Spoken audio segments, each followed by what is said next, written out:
Dear viewers, welcome you all to our show Orthopedic Solution Academy. Hope you are all well with your family during this COVID pandemic situation by wearing mask and keeping distance from others. Dear viewers, today our topic is heel pain and tendo Achilles tear. Very important topic, and we face these problems in our routine emergency daily. And we are going to discuss about this topic. And our honorable presenter is, as before, very dynamic, enthusiastic, and very popular surgeon, Dr. Sundarajan sir, former president, Indian Foot and Ankle Society, and head of arthroscopy and foot and ankle, Konga Hospital, Coimbatore. Sir, welcome to our show, Orthopedic Solution Academy.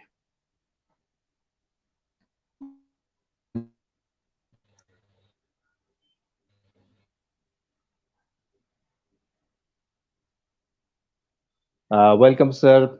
Sir, can you hear me, sir? Dear viewers, our speaker will connect within a few seconds, hope. And I would like to request our academic panel. There is one from Bangladesh and one from India.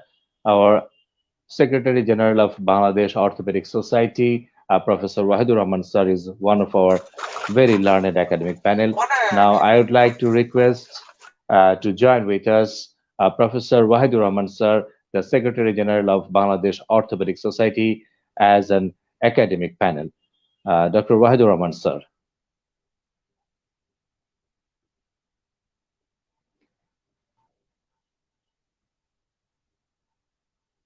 Uh, Dr. Wahidur Rahman sir, can you hear us, sir?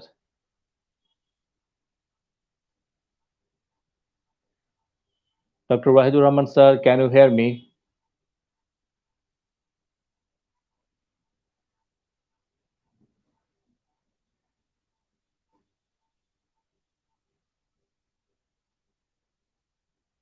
Dear viewers, we are facing some sort of network problem. So there is some delay in our program. Hope we will connect within a few seconds to our honorable speaker as well as our academic panel.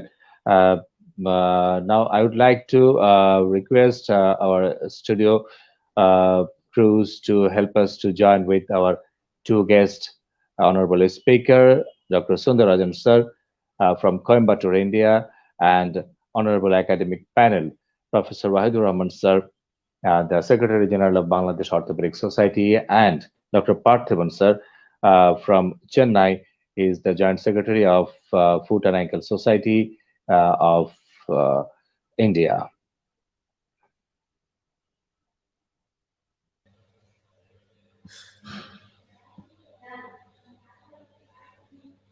Welcome, Sundarajan sir. Welcome to our show. Sir, can you hear me now, sir? Yeah, yes, Tanvir, I can see you and I can I share my screen? So one second, please, sir. I want to invite our academic panel, Professor Wahidur Rahman sir, to join with us. Uh, Okay, sure. I would like to request our academic panel, Professor Wahidur Rahman sir, the Secretary General of Bangladesh Orthopedic Society, to join with us. Uh, Dr. Professor Wahidur Rahman sir, can you hear me now, sir?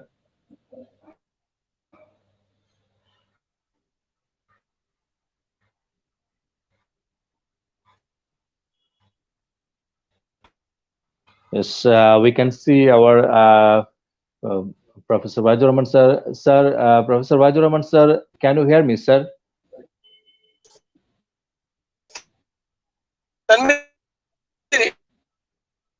Yes, sir. Sir, welcome to our show, sir.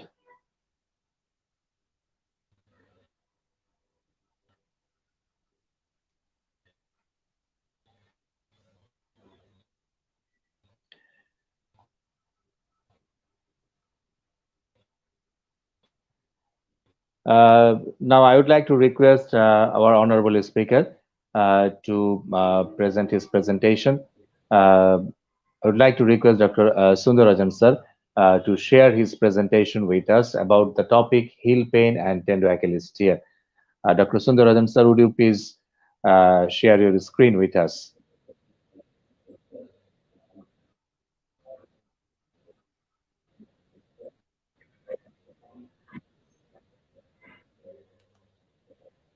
Yes, sir. We can see the screen, sir. Okay. Tanvir, can you see my screen? Yes, sir. Yes, sir. We can see your screen and we can hear you loudly, sir. Okay.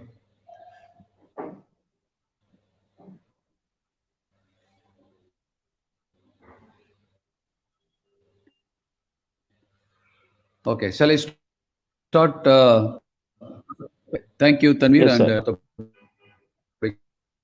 Society, and even for sharing this platform to share our knowledge to the our Bangladesh press.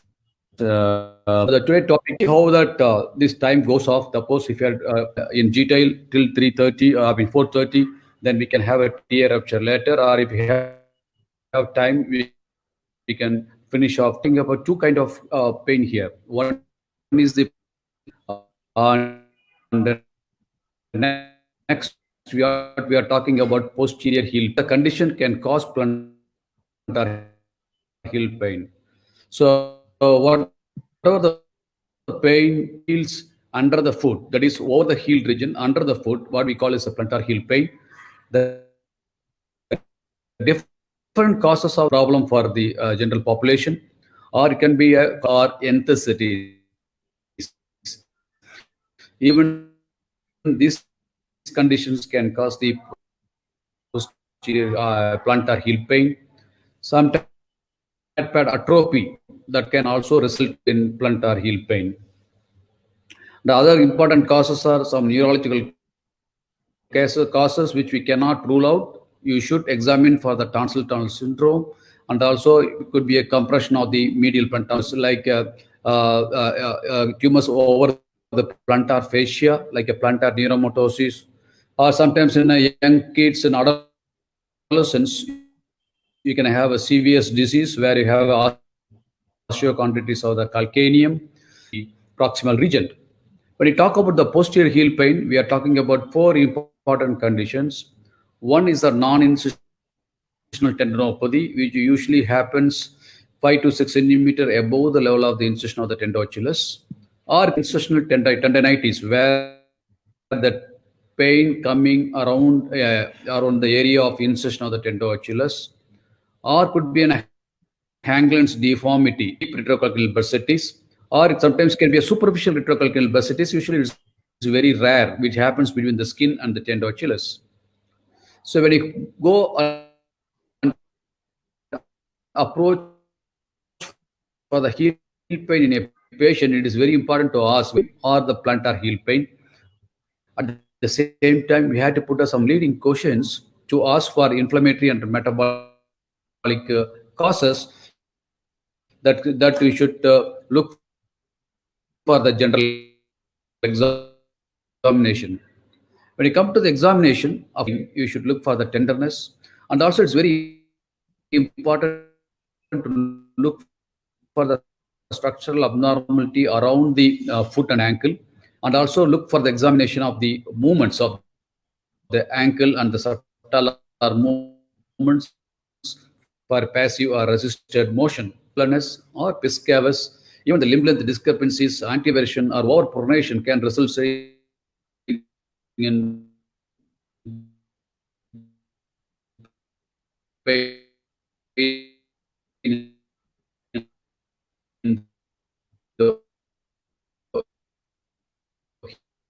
heel. In these cases, in these conditions, we may need to correct the deformities. Or sometimes pain, because one of the other common surgery which is done in the US is like tendinochlear lengthening or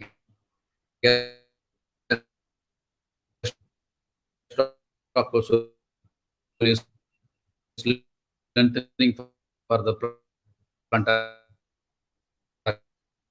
heel pain. Or in young patients and athletes, it could be due to because of the faulty training, or it will be diagnosed with plantar fasciitis in the life decade around what is it happened for 2 to 2.5 years. It's generally a self-limiting condition. So the most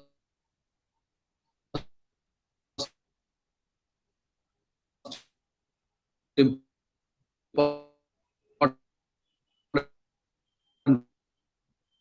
point to reassure to the patient whenever they say the plantar heel pain, that we should say that this is a self-limiting condition. That it can heal in 2 months, or you have to be patient with that. Approximately long time. So how to diagnose the medial plantar heel pain? More with initial steps after a period of inactivity, especially when you get up in the early morning, or if you travel for a long time, if you try to get up and walk, then you have a pain for 5 to 10 minutes or 5 to 10 steps, then that is sometimes a positive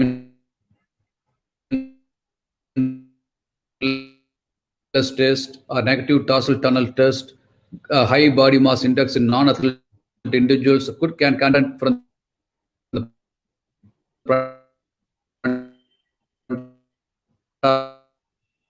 facetes. The individual with fat pad atrophy were more likely to have pain aggravated by prolonged. Usually in the plantar facet, the pain after a few minutes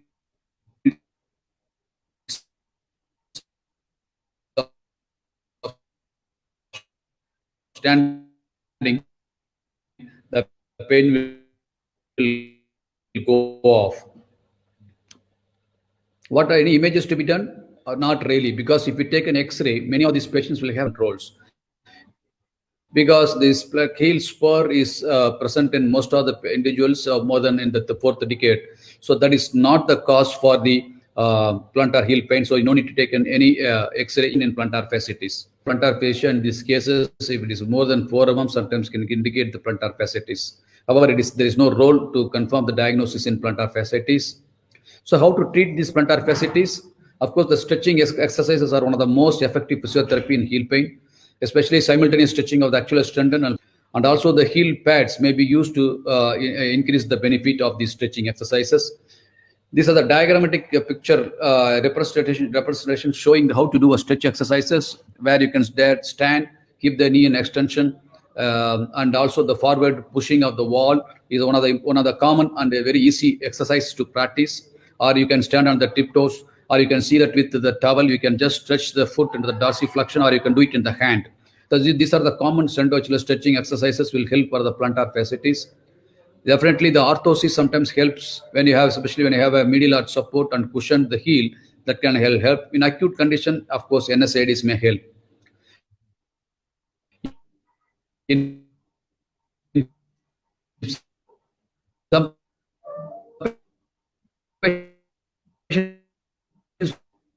will have to sleep, but sometimes when they're small one like this will be very useful when you have a severe pain in the morning. And also it's very important, the patients who had a high body mass index to counsel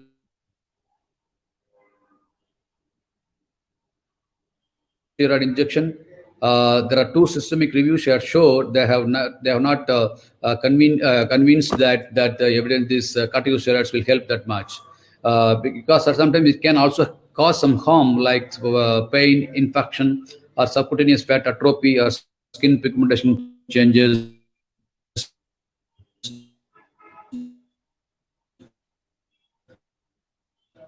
or plantar fascia ruptures. All have been reported in the literature.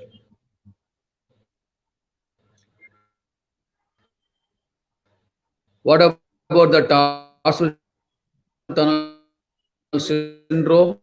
So this is one of the important causes which we have to examine: the medial plantar, lateral plantar, and calcaneal nerves within the fibroosseous tunnel beneath the flexor retinaculum on the medial side of the ankle, where you can see that this is the area where you can have a flexion, compression over the nerve. So here, make sometimes plantar heel pain. So, and also these patients will have a pain and hypoesthesia involving the heel and plantar surface of the foot.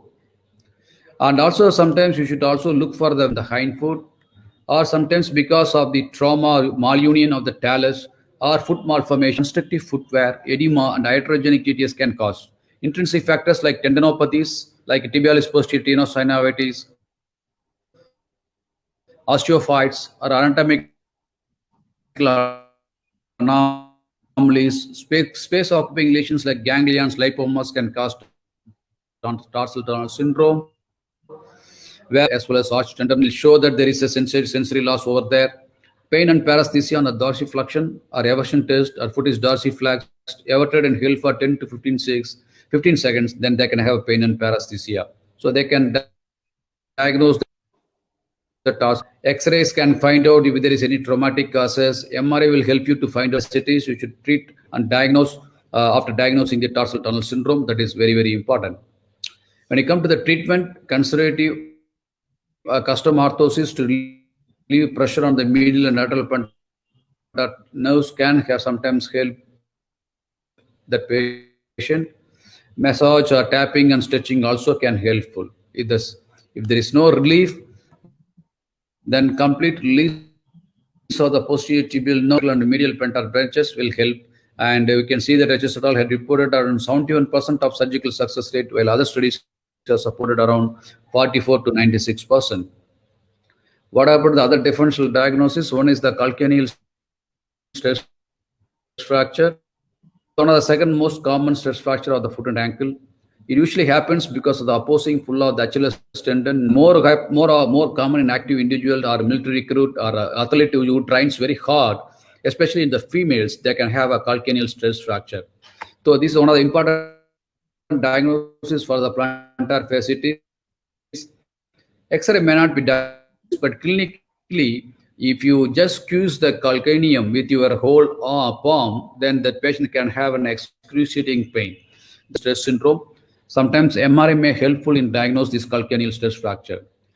The treatment is different from plantar fasciitis here because these patients have acute pain all the time when the weight bearing. So they have to be immobile, and then they should be restricted in running or any athletic training till the pain completely subsides. It may take sometimes few weeks to 2 to 3 months time. And weight bearing is not restricted in this time. They can do that, but with the protective cam boot or the posterior heel pain, the most common, most of the common conditions are retrocalcaneal bursitis or incisional Achilles tendinopathy and incisional ruptures. And comes around 4 to 5 centimeters above the level of the tendo Achilles. I'm not covering that. I'll cover only the posterior heel pain. The posterior heel pain, it could be sometimes due to Hanglin syndrome. What do you mean by Hanglin syndrome? Normally, we'll have a prominence in the abnormal prominence over the posterior superior aspect of the calcaneum. When the prominence becomes more, that abnormal prominence becomes more prominent, like this kind of spore, or if the angle becomes more, if it is an acute angle like this, can compress over the tendo Achilles behind that, and it can press the retrocalcaneal bursa between the tendo Achilles syndrome that can cause the retrocalcaneal bursitis. Usually these patients will have a pain in the tendo Achilles. This is the abnormal bony prominence, which we call as a Hanglin's fibrosis, because the retrocalcaneal bursa lies. Usually these patients will have a pain on either side of the tendo Achilles, which I told you last time also. And also patient can have, other than the pain, they can have a swelling on either side of the tendo Achilles tendon. When it comes to the incisional tendinopathy, what is incisional tendinopathy? Usually it can be associated with the Hanglin's deformity and retrocalcaneal bursitis, or very rarely it can be an isolated incisional tendo Achilles problem. So usually it happens the degeneration immediately adjacent to the incision level, where you have a big spur and it can cause pain around the tendo Achilles. The usually here pain in and around the tendo Achilles, but in retrocalcaneal bursitis you will have a pain on either side of the tendo Achilles. You can see the pain and swelling here in the midline, but retrocalcaneal bursitis, the swelling will be on either side of the tendo Achilles, not over here. It will be here. Sometimes it can be associated with both. You can see that there's a big spur. So this is the big spur which is at the incision of the tendo Achilles. So here the whole of the tendo Achilles incision will be replaced with the bone. The tendo Achilles is very, very weak and it can rupture with the degeneration. So how do you manage the incisional tendinopathy?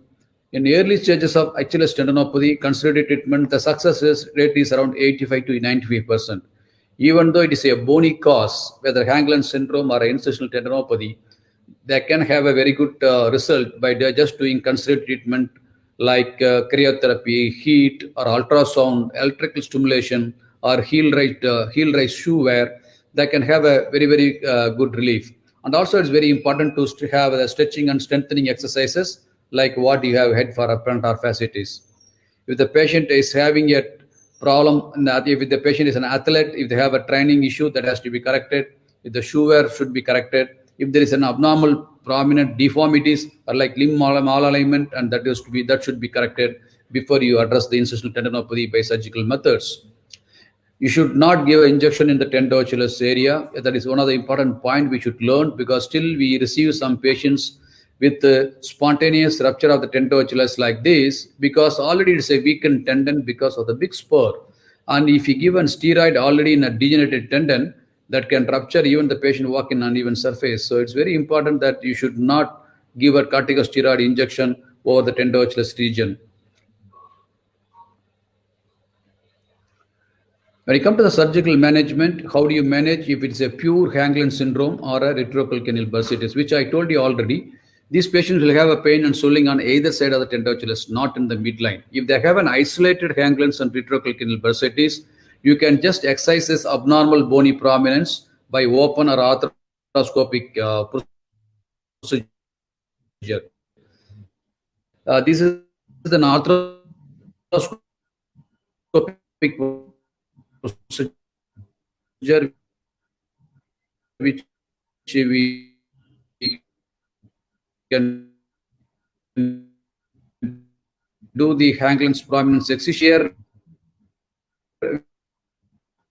We use a burr and the serrated shavers, to aggressive shavers, to remove the bony spur in front of the tendoachilles. I'm not going into the very much detail of minimal invasive procedure, but nothing wrong in open procedure. Both are good results. See, in the white tissue is the tendoachilles. In the front of that, we have the posterior superior bone spur. We flatten that. We have both. Whether you have both tendoachilles, incisional tendinopathy, at the same time you can have a Hanglin syndrome with retrocalcaneal bursitis. Very better to do an open tendon. So you cannot do an arthroscopically or an endoscopically.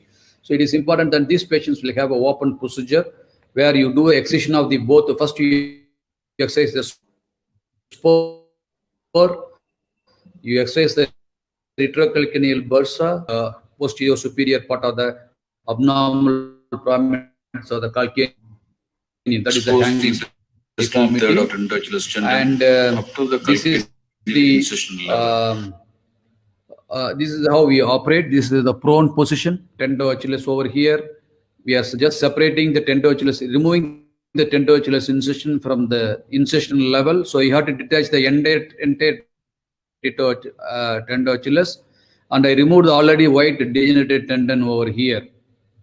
And this is how we exercise the spur. This is the big spur which I am exercising it. Then you exercise the retrocalcaneal bursa.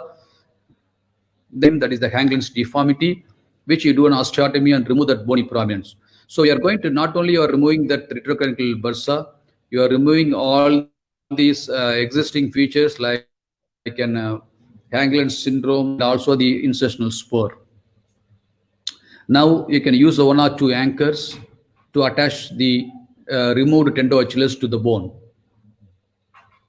So there are many techniques available to repair, including the speed bridge, which is very costly, but a procedure. But you can use even simple 2 anchors or simple 3 loaded anchors, which will picture. You can see that complete movement of the tendoachilles. So these patients can be allowed full weight bearing on the next day with the protected weight bearing, cost for 4 weeks time. Then after that, you can give a just heel raise footwear. This is how we can see that all the bony prominence were removed over here. And there is a final picture which shows. Of course, we should not forget anything which you operate on the posterior heel can go for a wound healing issues like a wound necrosis or a gapping or sometimes infection, which you have to counsel the patient because this area is very prone for this kind of complications, which you should be very careful. To conclude, the plantar heel pain is a self-limiting and respond well to the conservative treatment. And the posterior heel pain should be differentiated from the plantar heel pain. And most of the patients will do very well with the conservative treatment, around 80 to 85%. The role of arthroscopy is limited, especially when there is an isolated ganglion super in incisional tendinopathy. We can do an arthroscopic excision. Whenever you have an incisional tendinopathy with a big spur within the tendon, that requires a open procedure by for the removal of the incisional Tanvir, with this, I will stop this talk, and I can go ahead and speak about the tendinoachus ruptures. Oh, okay, sir. Is it okay? Yes, sir. Tanvir, Yes, sir. can you Is it hear me? okay? And yes, sir, we can hear you loudly, but a little bit of network problem. You can go for tendo Achilles tear now, sir. We can see the screen, tendo Tanvir, Achilles tear. can I go ahead with the Yes, next sir. talk, or the time is okay? No, sir, it's okay. Time is okay. You can go for the tendo Achilles tear. We are hearing you and we are watching you, sir. Okay. Dr. Sundar, would you like to have some few questions on that about that retroclavicle bursitis and Okay, everything? I will go ahead with it. Hello, Dr. Tanvir. This is Dr. Parthiban here. Thank you. Thank you. Oh, sir. Yeah. Thank you, sir. Thank you for So- joining with us. Thanks for the opportunity to meet you people. Yeah. Okay, thank you very much. Yes, sir. Thank you very much. Dear viewers, I would like to introduce Dr. Yeah. Parthiban, sir, with us Can we- as because of yes, sir. Dr. Parthiban, sir, the Joint Secretary of Indian Foot and Ankle Society, and he is from Chennai, India, and he joined with us. So can welcome. we have a questions now, or I should finish now? Sir, I think we will finish the presentation, then we will ask the questions. I think it will be better for you if you don't mind, sir. Yeah, sir. No problem. No problem, sir. Yes, sir. So thank you for joining with us. Thank you, sir. Thank you. So can we take up Dr. the Sundar, so we'll finish all the topics, Dr. Sundar. We'll finish your talk also, and finally we'll go with the questions. That's okay, Tanvir? Yes, sir. That's Yeah, okay, sir. Parthiban. No problem, sir. when I will finish it in 15 minutes. So we can- Yes, sir. Yeah, yeah. Okay. Yes, Dr. Sundar. Yes, please. Okay, sir. We can go for the Yeah. tendo Achilles tear now, sir. Yeah. It may take 10 to 15 minutes. Okay. Yeah. Okay, When sir. it comes to the tendinoachus rupture, one of the commonest. Yeah. You have So to the share your incision screen, level, Dr. Sundar. which we call as a watershed region because of the poor Sir, vascularization. And we know Sundar that sir, the we perfusion cannot- in this region is further compromised due to stretching and contraction. Sundar And sir. also with increasing Sundar, sir. age, there could be a decrease. Sundar sir, You're- can you hear us? Seeing that? Yeah. No, sir. We cannot see Are you your not screen, seeing? please. No, sir. No, sir. We cannot see your screen. Please share your screen first, sir. See that? As Okay, before. 1 minute. Yeah. I'll come back. I can hear you. Yes, sir. We can Yeah. see you. We can hear you loudly, but we need to see the screen. Yeah, it is here, sir. It's there. Sure. Yes, sir. Yes, that's clear, sir. The screen is clear now. Can you see now?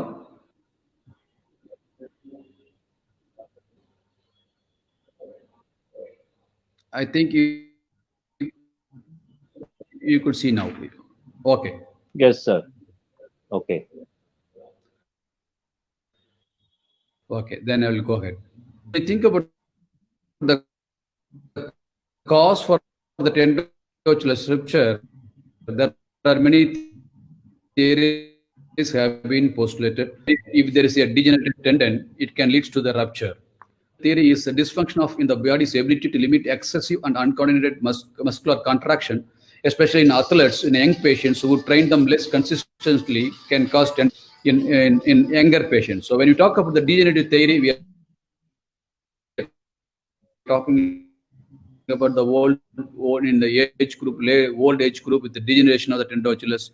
When we talk about the mechanical theory, we talk about in young patients, which resulting in excessive force on the tendinochilus level. Especially applied to the dorsiflexed foot. When there is sudden unexpected dorsiflexion of the ankle, trauma with open injury, which we have seen many times in young patients, that can cause a direct rupture of the tendinochilus. How do the persons will have a sound of? These patients will have a difficulty with the plantar flexion, and they will have a pain and difficulty in weight-bearing walking. Most importantly, these patients will have a limp and calcaneal gait. So this is one of the common signs. Will not have the pain, especially when they have a degenerated tendon with incisional rupture. They can just come with foot strike gait without doing the toe off. That means these patients walking on the that these patients are mostly they will have the tendinochilus rupture, whether it's a mid substance or could be an incisional rupture level. How do you test for tendinochilus rupture? I think most of us know how to do a positive Thompson test, where you flex the knee in prone position to 90 degrees, squeeze the calf, then you know that how much the plantar flexion movement is take place compared to the normal side. If the patient has got some movements, then you can look for a plantar flexion strength by doing the resisting movement. Another important finding is the palpable defect. Though you cannot miss any tendinochilus rupture, if you just put your finger, you will see the depression. And the positive Martless test is an increased passive ankle dorsiflexion at the rest. Again, that also indicates there could be a tendinochilus rupture. Is ultrasound reliable to diagnose it? Again, most often you'll be able to diagnose clinically. Ultrasound is most often used just to confirm your diagnosis or for your documentation purpose or your insurance purpose. The clinical diagnosis is very, very important. Of course, the ultrasound is very readily available, very cheap, and it is a non-invasive, but it is a user-dependent because it is very, very important, especially in the incisional ruptures. There are many variations in giving the interpretation by the musculoskeletal radiologist. However, it has got 100% sensitivity, 89.9% specificity, and 94.4% accuracy. So it's very important and a cheap diagnostic tool to do an ultrasound. Whether you have to do an MRI, it's a big question. It's a big controversial. Even though MRI has got a sensitivity of 100%, specificity is only 0.03%. Still, it's a gold standard because you can see that this case is you can see the ruptured tendinochilus from the incision level to how far it is. And most often, MRI also helps to give you how much tendon is degenerated, especially if it's an incision rupture. If you want to do the management purpose, sometimes you may be knowing pre-operatively how much the tendon is healthy, how much tendon is degenerated. So you can counsel the patients according to that. However, it is not mandatory that all the tendinochilus ruptures require an MRI scan. So basically, we are talking about two kinds of ruptures. One is the mid-substance rupture, other is an incisional ruptures. When you talk about the mid-substance tear, how do you treat these cases? All these cases, the important aim is the rapid return to the full function. You should prevent the complications, which is one of the more dreading problem in the tendinochilus rupture. Of course, we have to optimize the gastrosoleus strength and avoid the ankle stiffness. When you come to the treatment, it's very big controversial. However, what about the non-operative treatment? This is one of the most common mode of treatment. This is one of the article which was published in 2004 by doing a POP cast immobilization for 4 weeks and walking cast for another 4 weeks. This is how traditionally we used to treat, I used to treat 15 years before with the Equinus plaster cast for 4 to 6 weeks, again keep it in neutral for another 4 weeks. However, we should not forget these patients can have a 40% of re-rupture rate. This re-rupture rate was reduced by doing just functional bracing. where you can have a boot with wedges with the gradual reduction from plantar flexion to the neutral position in 4 to 6 weeks time, then these patients will have a lower re-rupture rate, and they have a less tendon lengthening and more rapid return to running. So nowadays, conservative treatment means what we are talking about, functional bracing, not with the cast in equinus for 6 weeks, for 4 to 6 weeks, and in neutral position 4 to 6 weeks. So what you are talking about, functional bracing. What happened to the non-surgical versus surgical? You see the meta-analysis of 10 studies. These are the 10 studies in 2012 published in Journal of Bone and Joint Surgery, an American edition, where they found that rates of re-rupture were equivalent if functional rehabilitation is implemented in conservative management.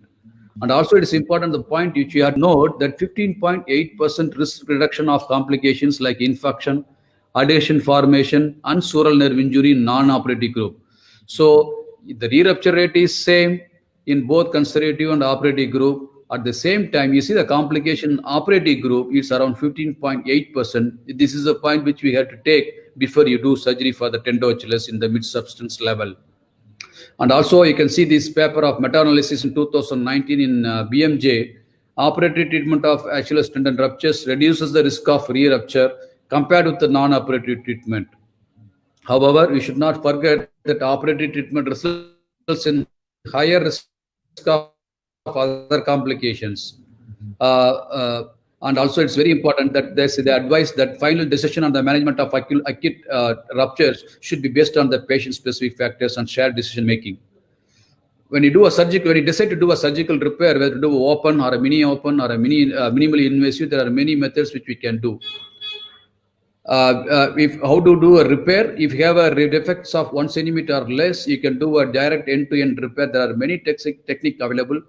Most commonly, what we use the modified Kessler technique, or you can use a Banal suture technique. If the defect exceeds more than 3 centimeter, then you may require an augmentation. It will not be possible to augment that end-to-end. So you may need to do a VY myotendinous lengthening, or you can incorporate tendon grafts over there, or you can do a turned-down flap from gastroctomy soleus, or you can do an FHL transfers. And what kind of stitches can be used?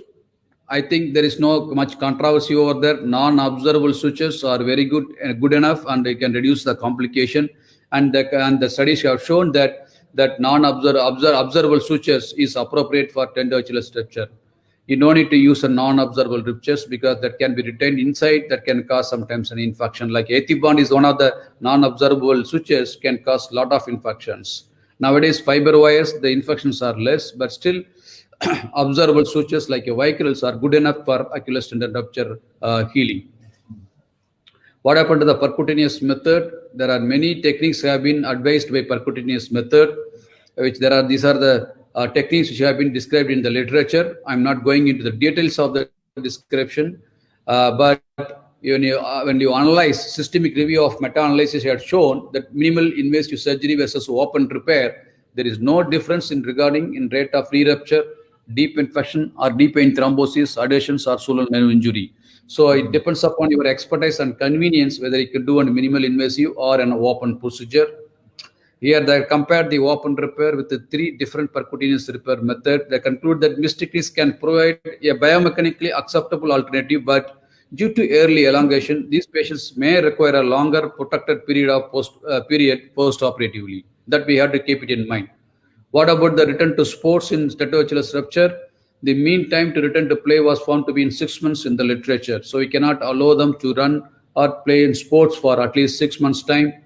Complications, which I already talked about, the literatures vary from 8.2% to 34%. So this is one of the most common problem and the dreaded complication in tendo-Achilles rupture. We have to be very, very careful that when the patient is a smoker, or if the diabetes mellitus, or if the patient immunity is low due to corticosteroid, they have shown that increased risk of wound complication 3-fold. So these patients, you have to be very, very careful. Unless it's very mandatory, you should not operate on these patients. When you come to I finished the mid-substance rupture, I'm going to talk about incisional avulsion of the tendo-Achilles for another few slides. It could be an acute problem in a sports patients, in young patients who had a pre-existing spur due to overuse, or due to repetitive mechanical stress on the Achilles tendon, resulting in breaking of the endoachilles rupture. Or it could be an abnormal Hanglin's bump, which I talked about before, and also the spurs can cause the rupture. This is the pre-rupture and the post-rupture because of Hanglin's syndrome. And these patients usually will have a pre-existing pain, like because of the retrocranial bursitis due to Hanglin's syndrome, or sometimes they have a calcaneal edema. But what we see most often in our part of the world, other than the sports person, you will see that patients, it happens in the fourth decade or a fifth decade, with even in normal females, house workers or patients who work in the fields, they can come with a spontaneous rupture, or with a travel injury, they can have a tendoachilles incisional rupture because of the pre-existing spur and the degenerative tendon adjacent to that. So this is one of the common problem in these patients. The spurs could be avulsion from the center like this. That means the entire spur with the tendoachilles has been avulsed over here, or sometimes, so this is called a complete avulsion. Or sometimes, if you look very carefully, this X-ray, there is small bony spicules over there. So sometimes when you have a small bony spicules, it could be a central avulsion. That means some part of the tendoachilles is attached to the bone. The whole central tendoachilles is avulsed from this incisional level. So this is a case example of 60-year-old male patient with the pain and difficulty in walking for 10 days. Just he had a small trivial fall while walking in uneven surface. You see that there is a big spur over there that indicates that it's an incisional rupture. But when you see this kind of patient, you see the tendon is how bad it is. It is he's a 60 years old. The tendon is already degenerated. You can see there's a bony spur. The whole tendon incision level is replaced with the big bony spur. So this patient is very important to remove all the bony spur, and you can bring back the tendoachilles and attach to the bone. So when you have a smaller defect, you can do a direct repair with the suture anchors, which already I showed in that previous video. Sometimes it could be a spontaneous rupture because of the steroid injections, which I told we should not give a steroid injection in an incisional tendinopathy. Or it could be an acronosis, like in this case, we see this patient have a black tissue over there. That means these patients usually have a bilateral ruptures. They come with the one first, they may come later with the second one.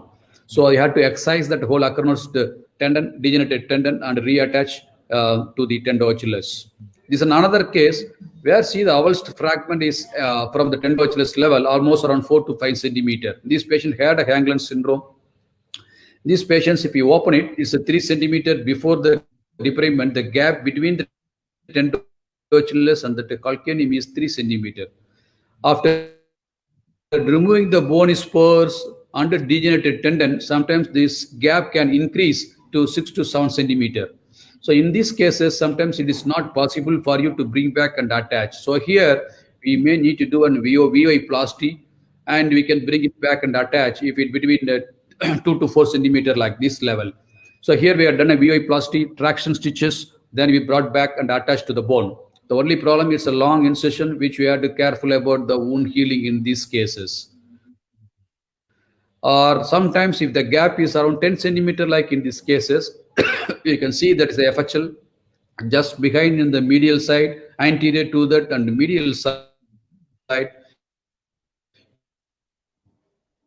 You can take the FHL tendon. You can do it alone, just FHL transfer like in this case, or you can do along with, you can do the turn plasty also. You can do the turn flap, along with you can augment with the FHL. So if the gap increases more than 5 to 6 centimeter, then it is not possible by doing other methods. You had to do the FHL transfer. So to conclude, incisional avulsion of the tendoachilles are mostly pre-existing tendinosis or spur or Hanglin's deformity that has to be addressed along with the tendoachilles repair. After debridement, if the defect increases, depending upon, it needs debridement of the degenerative. As I told you, if the gap is 2 to 3 centimeter, we can do, or up to 5 centimeter, we can do an VOI plasty if it goes for along with the additional procedure or alone. Thank you very much. Thank you, sir. Thank you for your brilliant and magnificent presentation about heel pain and tendinoaxillary tear. Now, I would like to request our honorable academic panel, Dr. Parthiban sir, to share his knowledge and to ask any questions to our honorable speaker. Dr. Parthiban sir, please. Yeah. Dr. Sundar, your talk was very elaborate. I think you have covered almost every topic. You have touched it. I just wanted to ask you, what is your experience on shockwave therapy for retrocalcaneal bursitis as well as for heel pain?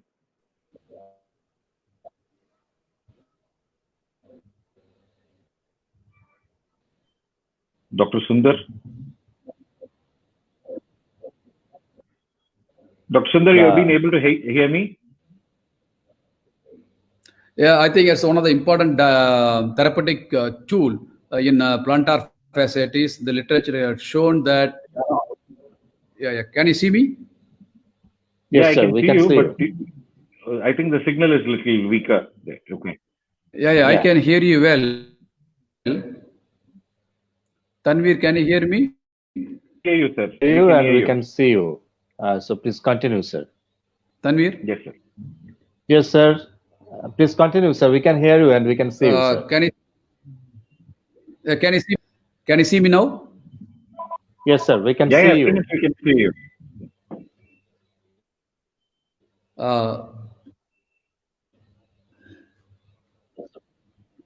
Sir, can you hear me, sir?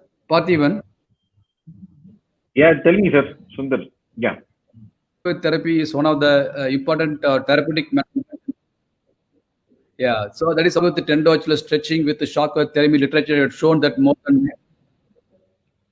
Okay, it is one of the very useful tool if you have the facilities for the shockwave. I mean, I think I don't have that personally, but the literature has shown that very good results. In my practice, I usually advise tendinoaxillary stretching. I always advise compulsory footwear, both home and outside. That is one of the important warehouse which we tell them that you have to wear whenever you stand and walk. So stretching exercises and footwear itself gives a very good result. Of course, you have a facility like a shockwave treatment. Like what I think Parthiban is having that. I think he can share his. Yes, sir. Parthiban? Yeah. Sir, can you see? Sir. Yeah. Sir, actually, what we do exactly is we usually we give 2 sittings in a span of 3 to 4 days. So usually 4 sittings is advocated, sir. Usually 4 weeks in a span of 2 weeks we do it, and it will be preferable to do it under anesthesia, sir. Because usually under anesthesia they will be able to tolerate it well. Otherwise, they're not able to tolerate the pain. It's quite a little painful procedure. We give usually around it's around 2,000 shots we give around the tendinoaxillary insertional site and all around the heel, wherever the trigger points are. Usually they get a very good relief, sir, out of this. Okay. What is the cost of the equipment? Equipment, I think it costed us something around 12 lakhs or something, sir. Oh, okay. Only Parthiban can afford. Sir, come on, sir. You are in such a big institute. Come on. Sir, I have a question, sir. Yes, sir. Sir, I want to ask a question, sir. Sir, how could we differentiate the plantar fasciitis and heel pad atrophy? That's so that the clinical difference when you have a plantar fasciitis, the patient has got usually they'll experience pain after resting period. Like if you are getting up from the bed after the whole night rest, if you get up and walk, they will not be able to put the foot in the ground for at least 5 to 10 minutes. They will have a lot of pain. Then after 5 to 15 steps, then they will have a pain relief and they will be able to walk as long as they can. But in fact,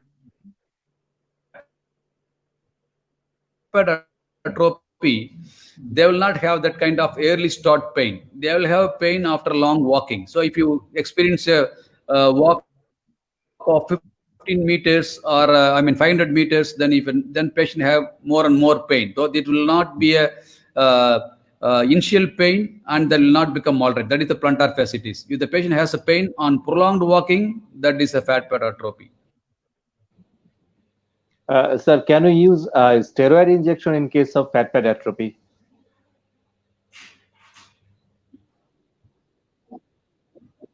Sir, can Yeah, I we think use one of this? the other. I think corticosteroids' role in plantar fasciitis itself is a very big concern. Yeah, can you hear me? Yes, sir, we can hear you, sir. Yes, sir.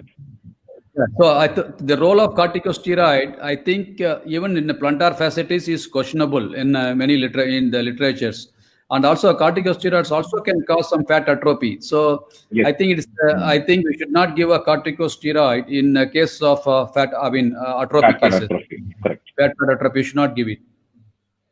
Thank you, sir. Thank you for a brilliant presentation, sir. I have one more question, sir. Can we use a long leg cast for tendo Achilles injury that we are going to treat conservatively? Is there any role of long leg plaster for tendo Achilles injury?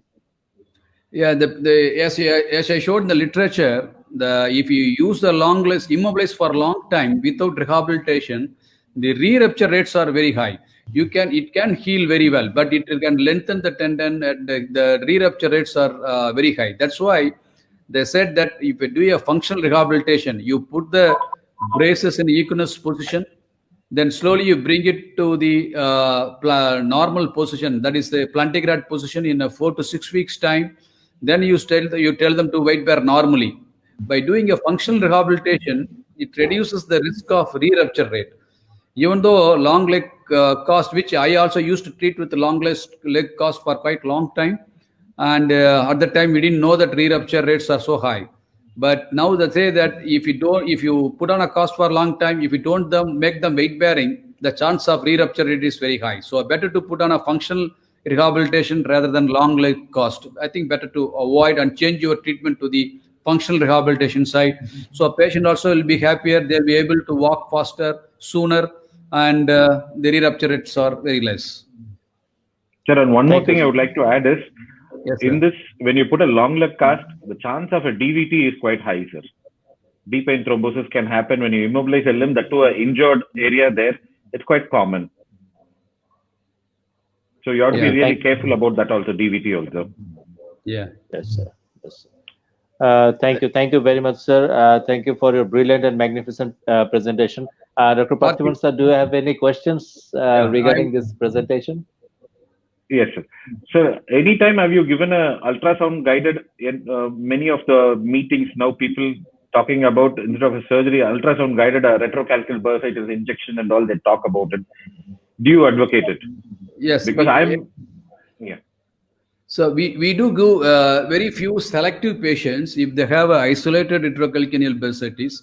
If the symptoms, if you think, okay, it is just retrocalcaneal bursitis, that is pain only on either side of the tendoachilles or swelling only on either side of the tendoachilles, it is not an incisional tendinopathy, then we can have carefully ultrasound guided injections can be given to the retrocalcaneal bursitis, avoiding the tendoachilles. I think it is a accepted method if you are not directly injecting into the tendoachilles. Okay.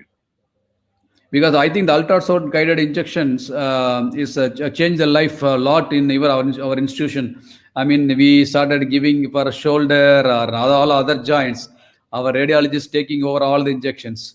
So, so we don't give any injections nowadays.